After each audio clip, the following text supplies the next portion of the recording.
मैं GS सचदेवा हिंदू राष्ट्र time से आपको भाइयों को नमस्कार, बच्चियों को प्यार।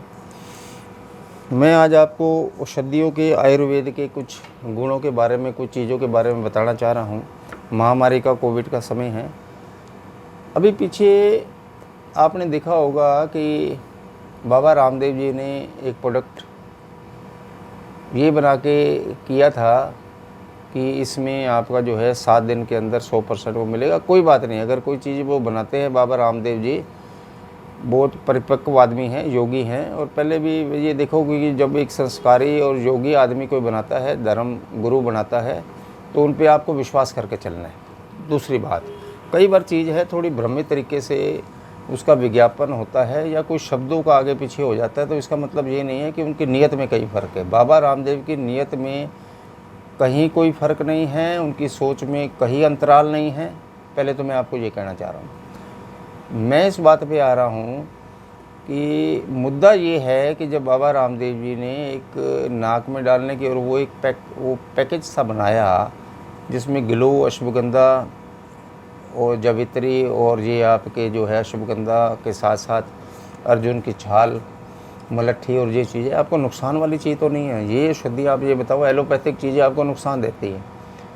आपको कभी भी आयुर्वेदिक चीज़ों ने कभी कोई नुकसान दी है? कभी आप कोई आदमी मलट्ठी खा के या गिलो खा के कभी मरा है? बताओ, ना मरेगा। मैं आपको ये कहना चाह रहा हूँ, जो प्रकृति की दी हुई चीज़ें हैं, जिन आदमियों को उनका ज्ञान है उनका आदर सत्कार करना चाहिए। बाबा रामदेव जी को उनका पूरा ज्ञान है तो आपको उनका आदर सत्कार करना चाहिए, क्योंकि अगर वो चीज़ बना रहे हैं तो अच्छा बना रहे हैं। अब थोड़ी सी बात बीच में कंट्रोवर्शियल बीच में ले लेते हैं, क्योंकि वो राजनीतिक आदमी, कई बार आदमी समझता वो राजनीति से प्रेरित है आदमी। बाबा रामदेव जी ऐसा है नहीं, क्योंकि उनका मेन ध्यान है आपको योगा की तरफ ले जाना। उनका मेन ध्यान है कि आपको अच्छी चीज़ें, अच्छे प्रोडक्ट देना, जिससे कि आप निरोगी रहे और दीर्घायु रहे। अब चीज़ ये आ रही है कि किसी की आप संकल्पना को, किसी की आप सोच को मारने चले हो। मैं कांग्रेस की बात कर रहा हूँ। अभी पीछे जो राजस्थान, जहाँ पे कांग्रेस का राज है, राजस्थान, पंजाब और छत्तीसगढ़ से 3 जगह, महाराष्ट्र में भी इस बात का केस उठ रहा है। उन्होंने इस बात के लिए इनको नोटिस दे दिया कि भाई आपने ये बोला कि भाई आप जो है कोरोना के मरीजों को 7 दिन में ठीक कर दोगे। ठीक है, हो सकता है बोला हो सकता है कि उन्होंने ऐसी चीज़ कही हो, लेकिन वो चीज़ें उन्होंने उस चीज़ के ऊपर कही थी जो कि थोड़े से संक्रमित हैं या एक स्टार्टिंग स्टेज में है। उनको उन्होंने ये कहा था कि उनको लाभ मिल सकता है, इससे ज़्यादा नहीं कहा गया। मैं इस बात को मानता हूँ। दूसरा, अब आप कांग्रेस वाले हमेशा कोविड-19 में आप ये बता दो कि कांग्रेस ने कोई भी चीज़ में आके, शुरू में प्रवासी मजदूरों का चक्कर आया, उनकी परेशानियाँ आई। PM केयर फंड में इन्होंने कहा जी प्राइम मिनिस्टर रिलीफ फंड में पैसा क्यों नहीं रहे, यहाँ भी उनको दर्द हो रहा है। PM care fund Modi ji ने बनाया, ये सोच के बनाया था कि इस फंड में से हम निकालेंगे, अलग से होगा।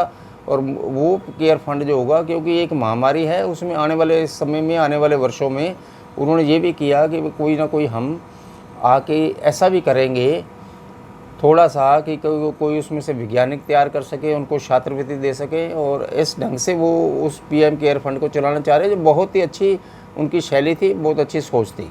अब मैं इस बात पे आ रहा हूँ कि ये कांग्रेस वालों को क्या हो गया है कि प्रवासी मजदूरों के चक्कर में भी राजनीति करनी है। दूसरा, उसके बाद आओ PM केयर फंड में कुछ संस्था ने देना। राजीव गांधी फाउंडेशन फंड ने इतना पैसा खा लिया जो कि बनाया गया था, और आप हैरत करेंगे कि उसमें आके जब इनका कांग्रेसियों का पूरा समय था, सरकार इनकी थी, तो जितनी भी सरकारी संस्थाएं हैं, ONGC है, BHEL है, भारत इलेक्ट्रॉनिक्स है, अब उसमें आके ये आपके जितने गवर्नमेंट अंडरटेकिंग थे, चाहे वो ITDC हो, चाहे आपकी कंटेनर कॉरपोरेशन हो, शिपिंग कॉरपोरेशन हो, GMDC हो, NMDC हो, इन सबको, NHPC, ये सारे जो है सतलज विकास निगम, इन सब को हर साल वहाँ कुछ फंड देना पड़ता था। क्यों देना पड़ता था? इस बात का आपने कभी जवाब मांगा नहीं। क्यों देना पड़ता था फंड, ये बताओ, क्या मजबूरी थी?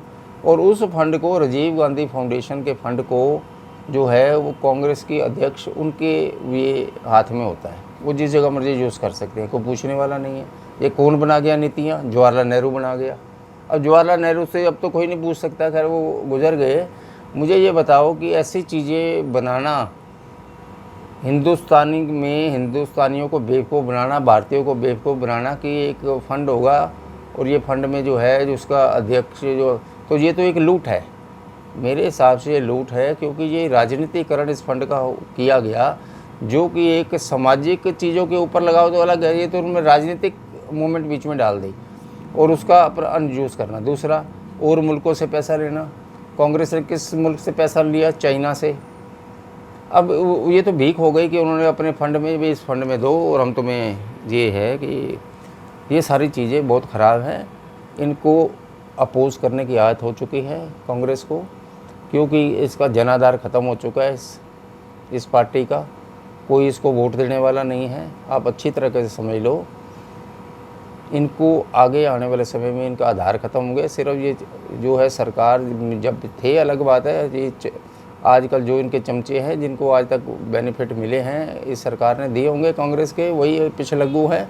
बाकी इनमें दो गुट हो चुके हैं। एक अपना राहुल गांधी का गुट है जो कि युवा वर्ग में आते हैं, और एक दूसरे है अहमद पटेल है, दूसरे आपके जितने भी है उसमें आप ये देख के चलो कि जब दो गुटों में कोई चीज़ होती है तो वो कंट्रोवर्शियल हो जाती है। तो वो उस कार्य समिति में भी कोई फैसला नहीं हो सकता, क्योंकि दो गुट जब अलग अलग अपनी भावनाएं अपेक्षित होती हैं या उनकी सोच अलग अलग है, तो ऐसे कांग्रेस का अब चलना नामुमकिन है आने वाले समय में। तो अच्छा यही है कि ये अपना देश को बर्बादी के रास्ते पे लाने की, अपनी और बेइज्जती कराने से अच्छा है कि कांग्रेस पार्टी को बंद कर देना चाहिए। इनका कोई भी आने वाले समय में भविष्य नहीं है। पहले तो ये जो 3 स्टेट है, जब ये एक पिछलग्गू पार्टनर है, जो कभी एक पॉलिटिकल पार्टी नेशनल पार्टी हुआ करती थी, आज वो महाराष्ट्र में 3rd नंबर की पार्टी है।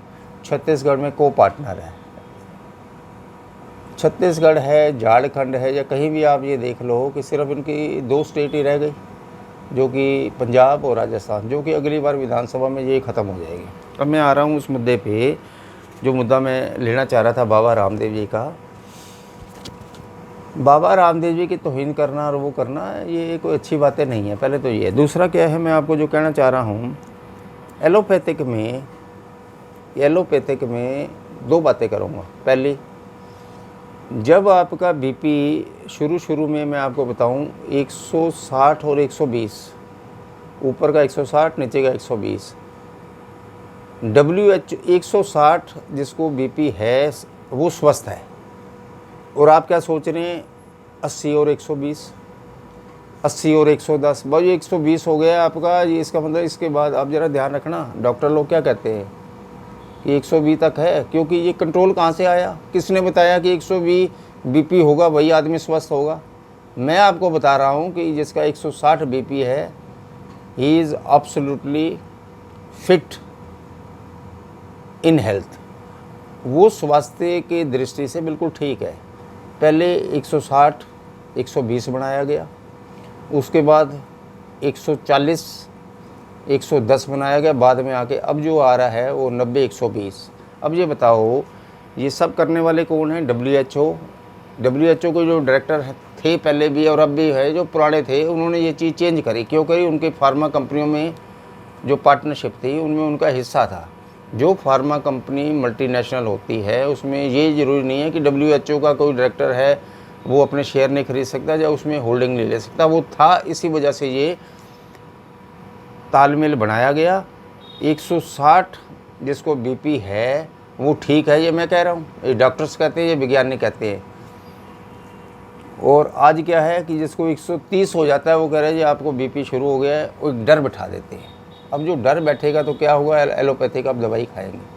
जब आप एलोपैथिक दवाई खाओगे इस मशीनरी को ख़राब करेगी। मैं आपको हमेशा बोला एलोपैथिक जो दवाइयाँ हैं इस शरीर को ख़राब करती है। ये प्राकृतिक शरीर है, इसमें आप आयुर्वेद का जितना समायोजन करोगे, उसका आप जो चीज़ें बनी हुई डालोगे तो वो आपको नुकसान बिल्कुल नहीं करेगी। फ़ायदा चाहे 5 दिन बाद शुरू करेगी, फ़ायदा ही फ़ायदा है उसका। एक बात तो अच्छी तरह समझ लेना। दूसरा, अब ये चीज़ें जब सारी करके वो दवाइयाँ वो उन्होंने बेचनी हैं, तो जिनको बीपी आया 130, तो क्या होगा 130 बीपी आने से? ये बताओ। आप घबरा जाओगे, डॉक्टर के पास जाओगे, डॉक्टर कलम चलाएगा, आपको ये दवाइयाँ लिख देगा, वो कंपनी की सेल होगी। सेल्स प्रमोशन में उन डॉक्टरों का भी हिस्सा होता है, हॉस्पिटल सबका होता है। इसलिए दवाइयों के चक्कर में ज़्यादा मत रहो। आप अगर 150 160 आता है तो आप बीपी मत मान के चलो, दवाई आपने नहीं लेनी है, ठीक है। खुश रहने की कोशिश करो और कभी भी बीपी बड़े हॉस्पिटल में दूजे में ऐसे मत कराओ जहाँ का वातावरण ऐसा ना हो कि जो आपके दृष्टिकोण से वो ख़राब हो। बीमारियाँ आप देख रहे हो तो हॉस्पिटल को देख के आप घबरा जाओगे। तो आप बीपी चेक करो, कोशिश करो घर में करो, मशीन आपके पास होनी चाहिए, बिल्कुल फिट आएगा उसमें। और बाकी क्लिनिक वगैरह में भी जाओ तो छोटे डॉक्टर को दिखा दो, 20 रुपये दे के बीपी अपना चेक करा लो और दवाइयाँ बंद कर दो। ये जो धारणा बनाई जाती है बड़ी फार्मा कंपनियों ने अपनी सेल करने के लिए बनाई जाती है, ये है। या शुगर है, शुगर लेवल भी देख लो। अब मैं दूसरी बात शुगर पे आता हूँ। शुगर का लेवल जो था, अभी इन्होंने क्या बोला, पहले ये होता था 175 तक बिल्कुल ठीक है, धीरे धीरे करते हुए 150 आ गए। ऊपर का घर बता रहा हूँ, जो फास्टिंग का नहीं, सेकंड जो है पीपी जो है, खाना खाने के बाद आपका अगर 150 आता था पहले, आज से 10 साल पहले कहते थे ठीक है, अब 120, वो 120 होना चाहिए, इससे ऊपर है समझ लो आपको शुगर है। क्योंकि उन्होंने कंपनियों ने डायबिटिक की दवाई बेचनी थी, शुगर की दवाइयाँ बेचनी थी, इस वजह से ये जो ऊपर की रेंज है उसको धीरे धीरे वो नीचे लाते हैं। और हो सकता है कल को आने वाले समय में जिसको 100 भी उसका चेक करके बीपी वो उसका आएगा शुगर, तो वो कहेगा तुम भी अपना शुगर के मरीज हो। इन चीज़ों से बचो आप। यही चीज़ों को बाबा रामदेव जी समझाते हैं, करते हैं। मैं भी कभी कभी कहता हूँ। तो आपने हमेशा जो है एलोपैथिक दवाइयों से बचना है, क्योंकि एलोपैथिक दवाइयों में केमिकल हैं, वो आपको इफेक्टेड जल्दी करेंगे, उसका असर जल्दी दिखाएंगे। लेकिन इसका मतलब ये नहीं है, आप हमेशा अपने संतुलित दायरे में चलो और चीज़ों को बड़े हिसाब से आपने चलना है। भोजन की तरफ ध्यान दो। सादा भोजन करने वाले जो है वो प्राकृतिक रूप से ठीक ही रहते हैं। दूसरी बात पे आ रहा हूँ, उन बात के ऊपर कि महाराष्ट्र में इन्होंने या नोटिस दिया और ये करा है। मुझे बताओ आज तक ये महाराष्ट्र की सरकार ने, पंजाब की, राजस्थान की, एक क्रीम आती है एलोपैथी की, उन कंपनियों पे मतलब मैं कहना चाह रहा हूँ नोटिस आज तक 20 साल से क्यों नहीं दिया? वो अपनी चोर बाजारियाँ क्यों कर रहे हैं? गोरा करने की जो क्रीम, बोलो फेयरनेस क्रीम, भाई इससे आदमी या जो है गोरा हो जाएगा। अब एक काला आदमी तो गोरा नहीं हो सकता ना। ये सरासर जो चीज़ें हैं इनको ध्यान रखो। उस क्रीम के ऊपर आज तक किसी ने लिटिगेशन नहीं करी, उसके ऊपर कभी उस कंपनी को नोटिस नहीं दिया कि भाई वो मैंने क्रीम लगाई थी, मैं तो गोरा हुआ नहीं। अब दूसरा, लंबा करने की मशीन। आदमी कभी भी जो लंबाई उसकी बच्चे की जो बढ़ती है, एक लिमिट होती है कि इस उम्र तक बढ़ती है। अब लंबा करने की अगर आप दवाई लोगे तो शरीर लंबा तो होगा नहीं। पेड़ पे लटकोगे, नीम के, दूजे के, अब पेड़ों पे लटक के तो आप लंबे हो सकते हो, दवाई खा के नहीं हो सकते। दिमाग को तेज करने की दवा, ये कौन सी दवा है भाई? तो ये जो दवा है गोरा करने की, शरीर को लंबा करने की, लंबाई बढ़ाने की, और तीसरा मैं आपको ये बताया है दिमाग के मस्तिष्क को बढ़ाने की। कोई भी आज तक ऐसी दवाई नहीं है जो दिमाग को बढ़ाती है, पहले तो ये समझ लेना। दिमाग को हमेशा आपका मनुष्य का संतुलित दिमाग, ठंडक, प्रकृति और उसका अच्छा वातावरण, स्वच्छ वातावरण और अच्छी सोच ही आगे बढ़ाएगी दिमाग को, और कुछ नहीं बढ़ा सकते।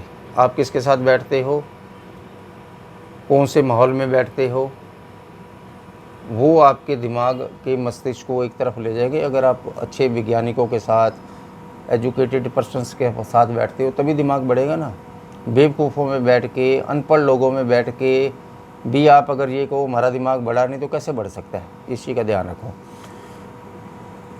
दवाइयाँ आती है, कहते हैं गंजे के सिर पे बाल आ जाएंगे। गंजे के सिर पे बाल, कोई भी ऐसी दवाई नहीं है, मैं आपको बता दूं, जो गंजे के सिर पे बाल ला देगी।